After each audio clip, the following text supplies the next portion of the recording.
Oh, it's great to be with you. Just to give you a little scene set, I'm looking literally right out my window here is Lambeau Field. Nice. As a veteran of our communication, and this is, the new Zoom world, I have my computer sitting on 2 coffee mugs with a notebook that's leveled above it to just get a nice camera angle. Nice. So I want to just kind of get a feel for it. You're in a hotel or do you rent a place there? Yeah, we're in a hotel. Oh, real quick, hold on. Let's see if you can let's see.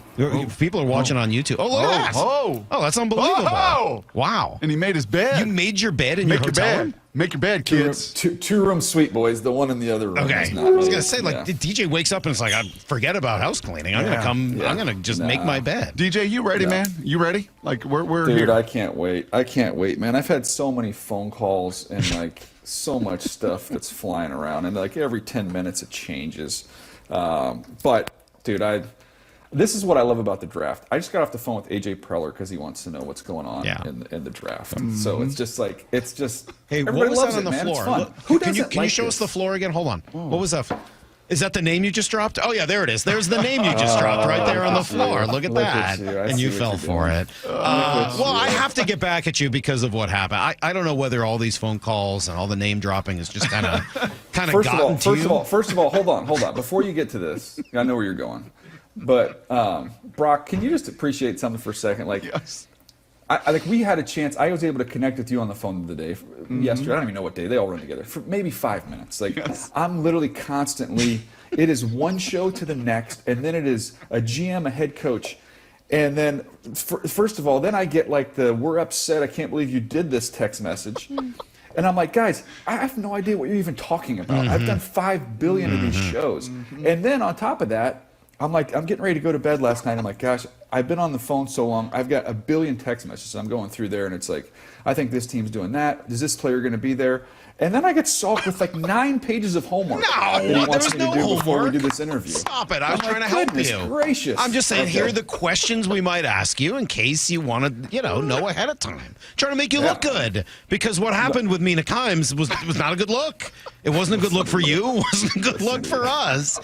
Here you are, asked by Mina Kimes what the Seahawks should do if they have some stupid wide receiver they're available or Gray Zabel. Yeah, this is a classic case of need versus how I stack the players. So I have McMillan as a higher rated player. I think your fan base is split. Nope. I think there's a portion that would love to have that exciting receiver to come in and replace what you lost in DK Metcalf. And there's the other side that's this interior offensive line has got to be resolved. And so I don't know this would get universal praise. I think you think it might get universal praise. I don't think it would get universal praise, but I'm going to take McMillan at this point. It should. They should if he's there. My buddies Brock and Salk would faint, I think, if they don't come away with an interior offensive lineman. Do you not know Free plug. Well, my last name has an L in it, man. It's not sock. It's not like a balled up sock that you throw on the ground. There's an L in there. That's not a silent L? No, it's a real L. It doesn't rhyme with Brock. It's an actual L.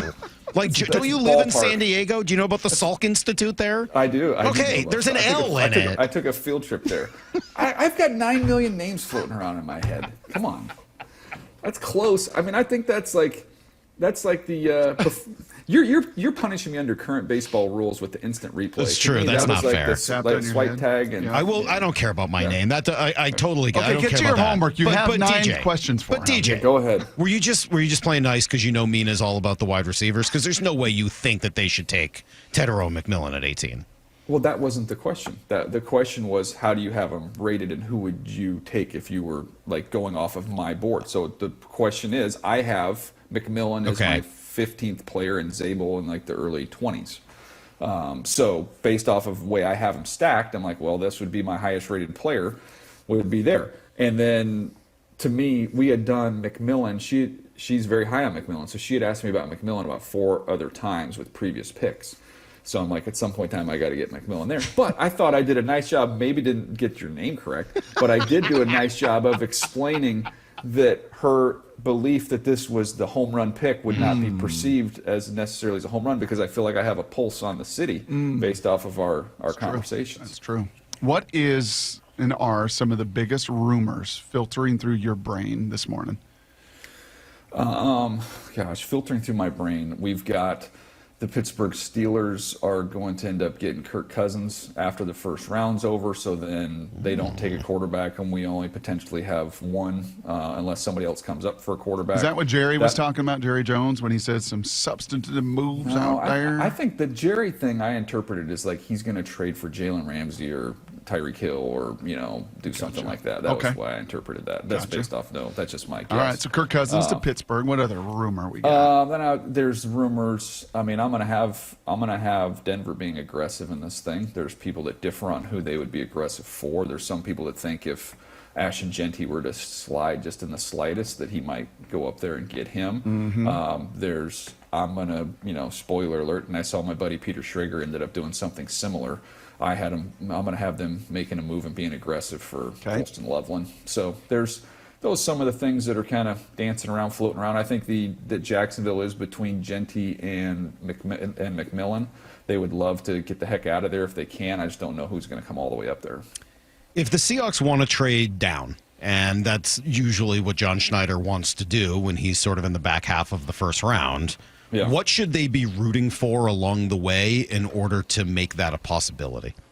Well, I don't think you're going to have to root. Do you want? By the way, I have this mock draft tonight. Do you want me to tell you who I have in picking? Yeah. Oh, I didn't know you had one more. Oh, can I get the chime? Can I get the chime? Where's the chime? Do you have a drum roll? Yeah. I think you have them. Do you have them picking at 18? No. You have them moving back to like 24. I would encourage everybody in Seattle to still watch the show, but you don't have a first-round pick. So that's my... Wow. But let me give you the two options. Okay, you guys ready? Yeah. So, and I'm kind of... Just don't post this one on social yet. Can we just let the show come out? Absolutely. 100%. We can do that, yeah. Okay. Nobody's listening anyway. Don't worry about it. Good teammates. Yeah. So I have the Giants coming up there. And so here's the two trade proposals, okay? These are point total wise matchup with the chart. You guys tell me what you'd rather have, okay? Okay.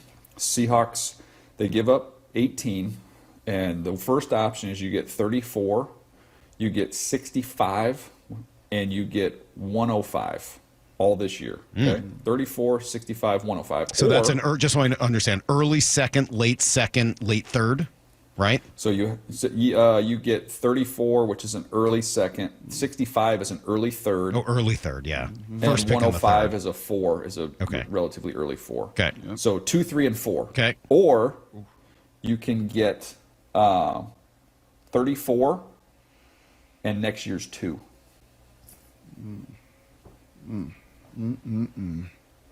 I'll do next year's 2. You will. I always want more picks next year. Delayed gratification. Yes, I always want more picks next year. too. Yeah. I would agree with you. My whole goal in going into any draft would be to get another first round pick next year. So hang with me then on this. So then Seattle would have 3 second-round picks, and I believe they still have 2 third-round picks, right? Yep. So, and we've all agreed that the sweet spot of this draft is day 2. It's not much difference in the guy you're going to get at 18 versus the guy you're going to get at 50. So they've would have a chance to get 5 guys, value picks, and you've scooped up a second-round pick next year. Okay. Do we like that? Love it. Absolutely. I would have no problems with that whatsoever. You know what? We're not hosting a draft party like we did a couple years ago, DJ, when they had 25. Could have had Jabril traded down. I could have had Ramchick not traded down. Oh, just traded out. Yeah, we were in front of thousands. But what do they do at 65? Or 34. Or 34. I was trying to 34. think of a joke of how I could mention that somehow we were taking an L, like I took an L out of your name, but then I just couldn't manage it, couldn't navigate it, word it correctly. Okay, so now with the Seahawks' first pick at number 34. Yeah, what do they have left to do? What can they do? Well, I didn't go to a second round mock draft. Spoiler alert! It's only an hour show. Who's left? I mean, like, what kind of players would be left that we've talked about? So Kenneth Grant left. Kenneth Grant's gone. Okay, he's gone. Zabel. Gone. I had Zabel going really early. By the way, when you start stacking up needs, Donovan Jackson's gone. Donovan Jackson's gone. Jeez. Just one offensive lineman. You're like the offensive lineman that, you probably would do it with your, I don't know if you would do it at 34. I think you would be more likely to do the offensive line with your next pick. And that's where you start getting into, this is like, well, you know what? Savanaya from Arizona could be a pick, at 34. It's a little bit earlier than I have him. I have him at 47 on my list. But you're looking at Savanaya, you're looking at Jared Wilson, you're looking at Miles Frazier, Tate Ratledge, like all those groups of guys. I think all those guys are going to go in that range. In Josh the second Connerly? round. Connerly I had going late first. I had him going to the Chiefs. So my top 4 guys, you do that. The top 4 guys we've talked about, and Banks and Booker and Zabel and Connor, they're all gone if you're out of the first round, right? They're all, and even Donovan Jackson. You asked me the other day, you think he's still a first? Yeah, I do think he's going to be a late first. But I don't know that I'm feeling as good about this now. Like I think that it all felt good until all 5 of those guys. But that being said, look, you could make that trade, and if after 18 you see a run, you come back in. Yep. So here's what I would say: if I gave you those 2 options, right? If your goal is to come back in to get one of the interior linemen, you take the haul of picks this year. Yes. 100%. So that changes that. That changes that. Yeah, decision. I think I'm going there, DJ, and I don't know, and maybe you do, maybe John. I know these organizations don't just look like we all do here in a vacuum at this draft. They've already got some semblance of a feel of what next year's draft is going to look like, right? Because this one feels like starter, meat and potatoes, meat and potatoes, meat and potatoes. This is the fill of all these COVID years and all these guys and a bunch of grown men in the second, third round. Does next year's draft hold those same cards as you kind of look in the crystal ball right now? I will tell you that talking to the teams, the quarterback teams, that there's a lot, and this happens a lot, but there is legitimate excitement about quarterbacks next year. Which, if you're a team, if Sam hits, great. Now you've got a bunch of quarterbacks that are going to go. It's going to push players down to you. If Sam doesn't work, then you might be in that market next year. So that's kind of the early look I've had at next year's draft class. But I mean, look, we're always going to have you're always going to have guards and some of the I don't want to say filler positions, but they're going to be there year in and year out. What would it look like if they were to draft Kenneth Grant? What would Kenneth Grant and Byron Murphy look like together for the next 5 to 8 years? It would be fun. I mean, you've got DeVito and Schwarzenegger, twins. Exactly. They will definitely look a little different when they're walking out for warm-ups. But what's interesting about him is, I would say that Murphy, as the stouter, smaller guy, is extremely strong, whereas Grant, as a bigger guy, actually does have some upfield. They both can do both things. They both can hold the point. They both can penetrate. It's just in wildly different body types. But Kenneth Grant, there is a lot in his body that he hasn't necessarily tapped into yet. So that to me is going to be a pick about, do you believe in your coaching and your development that you can get this guy where he needs to be, because he's very immensely talented. And he's probably available at 18. I had him going in the 20s. God, that's really enticing. That's like the one thing, Brock, that could kind of get me out of taking an offensive lineman or whatever. Here's my question. Here's my question. Dominant. Well, in my scenario, where you're picking, you have Will Johnson and the big Kenneth Grant there. Does that inspire you at all? Will Johnson's the corner? The corner. Yeah, no, I'm out. I got no interest in a corner. Salk is really this month. He's used this line that I've talked to him Salk, about. Is that what it is? Give me that. Can you say that one more time? Salk, like Jonas, like his great grandpa that donated the vaccines. Salk, Salk. Yes, nice, got it. Yeah, he is really, really settled in, and I love him for this. When he sinks his teeth into it, and it's just like a dog. He's just not letting go. You have to earn the right to do that. Yep. Honestly, I'm going to keep saying this. If the Lions or the Eagles or the Ravens want to do it, great. They've earned the right because they've got a phenomenal line of scrimmage. You don't. Until you do, I don't think you can start drafting corners and wide receivers ahead of guys that are going to help you on the line of scrimmage. If those other teams want to do it, fine. They've earned the right. You got to build your foundation and eat your vegetables before you can get dessert. Yeah, that's whatever analogy you like to use. I've used the shop at the hardware store before the toy store. Sure. Saying the same thing. Sounds better. So, let's steal that one. Does Klatt steal that from you too tomorrow night? Or? Oh yeah, gosh, Joel's a beauty. By the way, Klatt is he gets in last night and he's like, where do I eat? What do I do? I'm like, Joel, this is not the Fox operation. I'm not gonna be able to hold your hand and walk you across the street to get you your salad that you need. Okay, you got to figure this thing out. Be a big boy. Yeah, be a big boy. You're on your own. Salk peppered you with all these questions, and he sent them to you last night. He's got a few more. Let me just sneak one or two in here that I think are relevant. Because I think receiver is I looked at the Seahawks yesterday. They started their strength conditioning program. Kind of look at Cooper Kupp and some veteran guys out there. They need an infusion of a young difference maker. And there are some guys in that second round that the Higgins kid, the Knoll kid, both out of Iowa State. I don't know if Burden falls into the second round. Could Burden fall there at 34 to you out of Mizzou? Who would be a home run wide receiver second round pick for the Seattle Seahawks? Oh, I mean, Burden's going to be the most talented of all those guys. And there's teams, I know a lot of teams.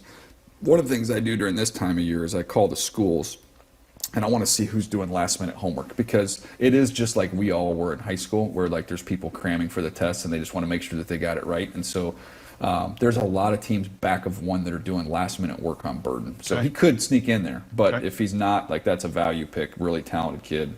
He's going to go early in the second round at worst. Okay. But the two Iowa State kids are really, really good. They both can run. They're just, a little different size, a little different skill set, but good players.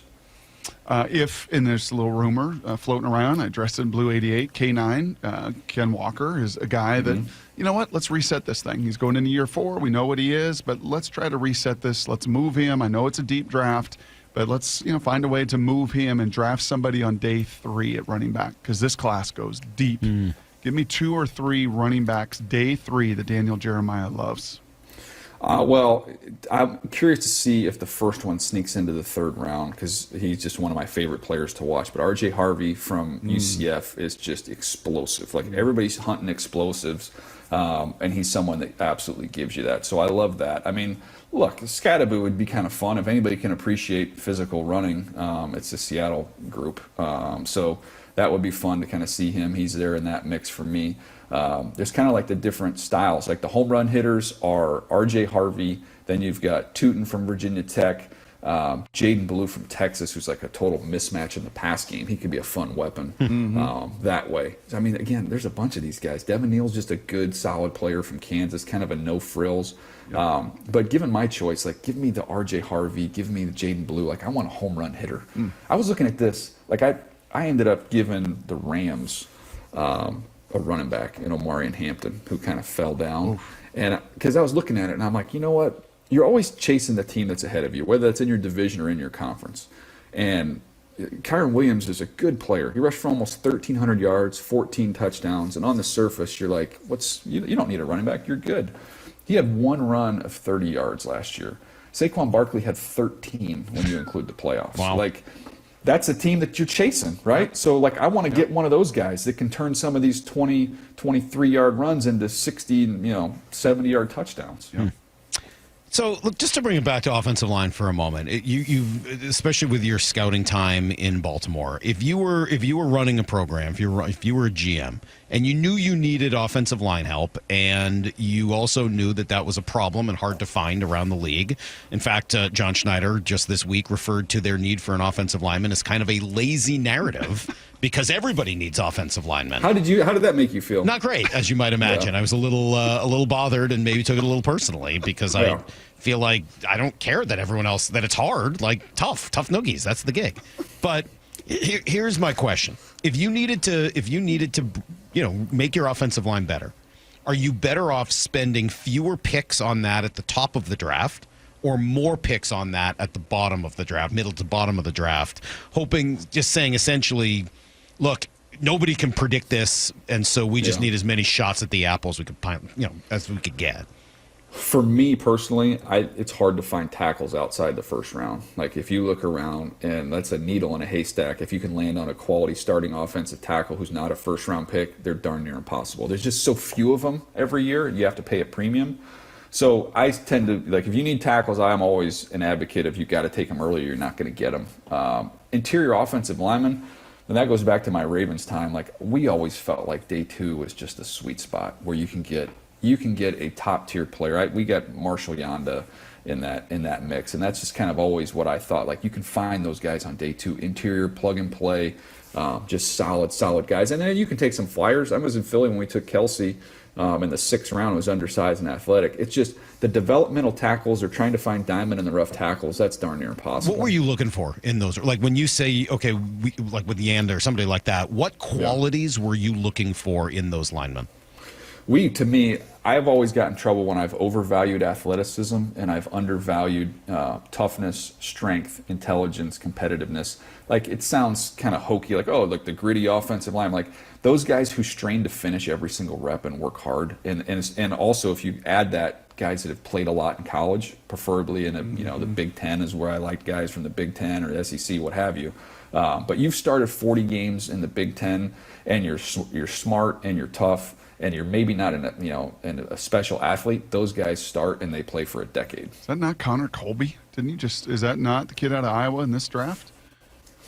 Well, he's a little bit down there for me. Oh, Golly. okay. All right. He's way down there. All right. Fine. He's got to go searching through. I know he started 50 games. He was a former 4-star. Connor Colby. No, I'm not a Connor Colby hater. Like, to me, but he's a little bit later for me. Like, for me, he's like the 5th round. Okay, but he can pull and locate, and he's tough. He can catch and absorb.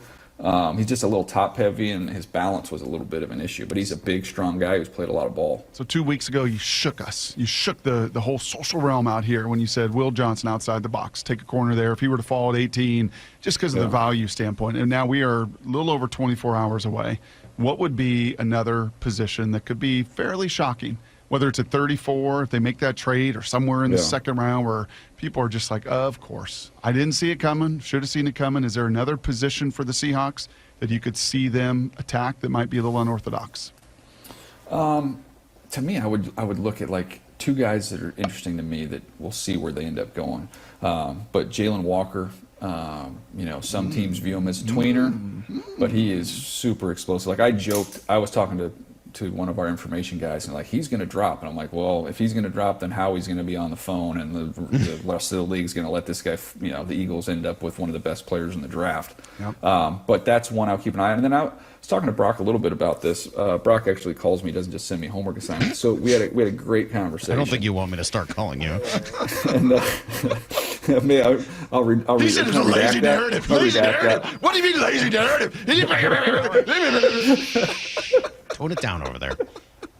Well, that's what you I was sound like talking when to you Brock, call and me. I said, there's teams and agents of players who said, like, the Seahawks have doing a lot of work on the linebackers, like, and so I know Jihad Campbell. To me, he's my 12th player in the draft. He's an excellent player, but he's coming off of his shoulder, so hasn't been fully healthy through the process. I had him dropping, pretty considerably in this draft, and he was there when they were picking. So I just kind of, that perked me up a little bit that they've done a lot of work on those guys. If Jalen Walker does start to drop, I mean, I've seen a ton of mocks where he goes at number 8 to Carolina. So if he doesn't go to Carolina and he does start to drop, I looked at Chris Collinsworth had a mock this morning where he got all the way to 17 and then goes to Arizona, and then that one kind of disturbed me. Like, at what point do you trade up for him? Like, how far does he have to go before you say, yep, I got to trade up and make this happen?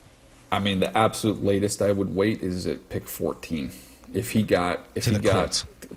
I feel like I've given you guys all my mock draft. The Falcons are a pass rush team. I just can't imagine Atlanta, University of Georgia, elite player, position of need. Like, I would think you have to get in front of them. We're friends, DJ. I just got one piece of advice with you for Clyde. Would you do that, though? Would you do that?